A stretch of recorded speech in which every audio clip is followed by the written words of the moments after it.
ভুলে কারো গীবত করে ফেললে করণীয় কি? আপনি যদি কারোর গীবত করে ফেলেন, কারোর পেছনে সমালোচনা করে ফেলেন, এটা অন্যায়, বান্দার হক নষ্ট করলেন, তাহলে কি করবেন? এই গীবতের কাফারা বা ক্ষতিপূরণ হিসাবে আপনি 4টি কাজ করবেন। নাম্বার 1, আল্লাহর কাছে মাপ চাইবেন। আল্লাহ, আমি গীবত করে ফেলেছি। গীবত করা কি হালাল না হারাম? একটু আগে আপনারা গীবত সম্পর্কে আলোচনা শুনছেন, ওয়াজ শুনেছেন। গীবত করা কিরকম হারাম? আপন ভাই মারা গেলে তার গোশত কামড়ে খাওয়া, রান্না করে খাওয়া, তার গোশত খাওয়াটা যেরকম অপরাধ, গীবতটা সেই রকম অপরাধ। কত ডেঞ্জারাস অপরাধ চিন্তা করেন।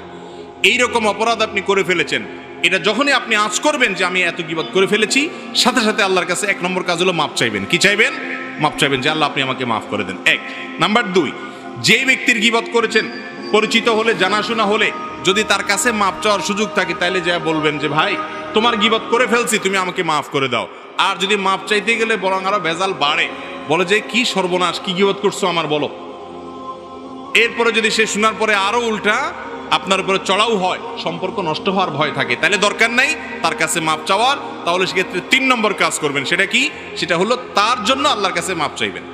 এবং এ বিষয়ে বিভিন্ন হাদিসে বর্ণনা পাওয়া যায় যে গীবত হয়ে গেলে, যার গীবত করে ফেলেছেন তার নাম ধরে বলবেন আল্লাহ অমুককে আপনি মাফ করে দেন। এটা ইনশাল্লাহ আপনার গীবতের কি হবে? কাফারা হিসাবে কাজ করবে। আর নাম্বার 4 হলো যাদের সামনে তার গীবত করেছেন তাদের সামনে তার প্রশংসা করবেন। আবার মিথ্যা প্রশংসা না, তার মধ্যে যা আছে সেই গুণগুলো উল্লেখ করবেন, তাতে ক্ষতিপূরণ হবে এবং গীবতের কাফারা হবে ইনশাআল্লাহ। আল্লাহ তাআলা গীবতের অপরাধ থেকে আমাদেরকে বেঁচে থাকার তৌফিক দান করুন।